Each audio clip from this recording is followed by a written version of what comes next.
Begitu pentingnya sholat sampai menjadi rukun Islam yang kedua. Quran tidak menjelaskan berapa kali sholat itu, namanya apa, gak ada di Quran. Paham betul? Paham betul? Sholat iku ping piro sedina sewengi, boten wonten penjelasannya di Quran. Namine sholat iku nopo mawon, boten wonten teng Quran. Jadi ini ono wong pidato, mari kita kembali ke Quran. Apa saja sudah ada di Quran. Goblok.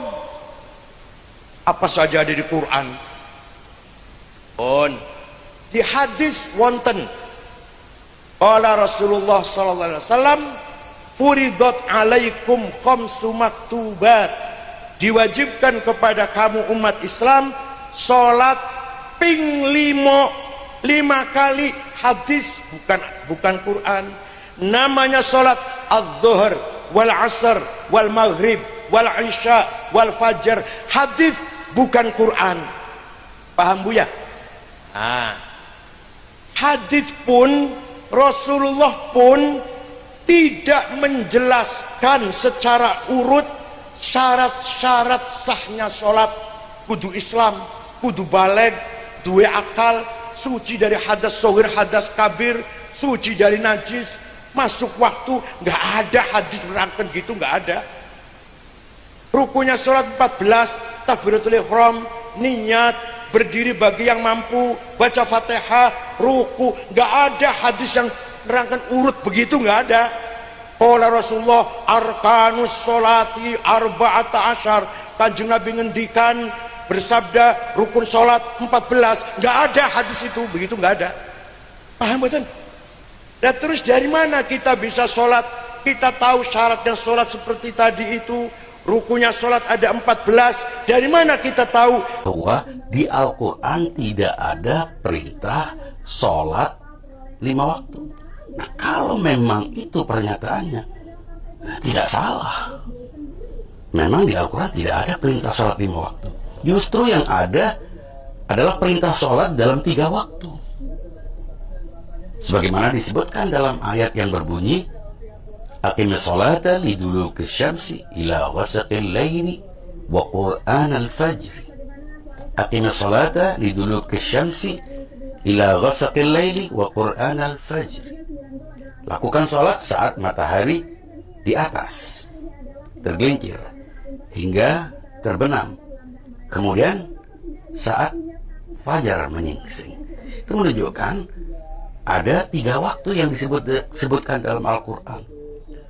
Nah, kebanyakan orang, umat Islam, punya pandangan yang mungkin terlihat berbeda. Jadi sebenarnya Islam itu, sebenarnya ya, masalahnya kita ini sudah beragama Islam, tapi mayoritas itu ya 99,999% itu tidak pernah belajar memahami Al-Quran. Itu yang pertama harus kita paham. Padahal Al-Quran itu pada surat 2-nya, ya, ayat 2-nya itu jelas, ya, Alif Lam Mim dzalikal kitabu la raiba fihi hudalil muttaqin. Jadi kitab ini, jadi Al-Quran ini ya, tidak ada keraguan lagi, ya kan, di dalamnya petunjuk bagi orang-orang yang bertakwa, bukan orang yang beragama tapi bertakwa. Nah, ini lama, ini sampai 200 tahun sebelum munculnya hadis. Nah, nanti setelah munculnya hadis kan ditambahkan, Islam itu dasarnya adalah Al-Quran dan hadis, ya kan.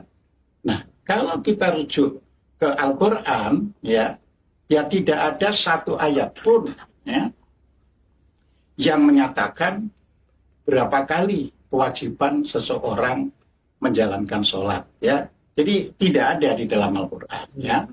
Jadi loh, itu ada dibaca-baca, itu semua adalah penafsiran ulama. Jadi kita harus bisa membedakan konkret di dalam Al-Quran dan penafsiran terhadap Al-Quran. 2 hal yang berbeda, ya. Di dalam Al-Quran tidak ada pernyataan secara konkret ada perintah sholat 5 waktu. adanya berapa waktu, Pak? Nggak disebutkan adanya Tidak berapa disebutkan. waktu. Iya. Jadi semua itu yang bilang 3, yang bilang 5 itu semua hanya menafsirkan dari bunyi ayat Al-Quran. Subjektivitas ulama yang menafsirkan. Subjektivitas ulama yang menyampaikan. Ya. Juga tidak ada caranya sama sekali. Ya. Jadi selain tidak ada waktunya, ya, berapa kalinya, frekuensinya itu juga tidak ada caranya.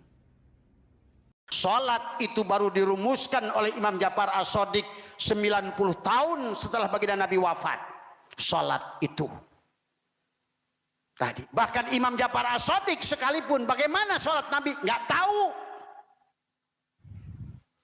Ini kayaknya orang sekarang ini pandangan manusia dianggap kebenaran mutlak. Tapi Al-Quran sudah mengatakan aqimis sholat, aqimis sholat, aqimis sholat. Nggak mau dengar dari semua. Makanya kenapa sholat jalan hayya 'alas shalah,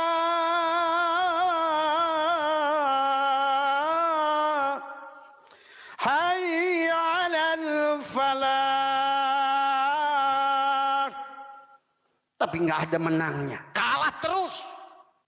Harusnya hayyal falah, marilah meraih kebahagiaan, marilah meraih kemenangan. Karena kamu sholatnya nggak sholat, sholat yang nggak sholat, hanya usolli di masjid cuma buat ngelamun.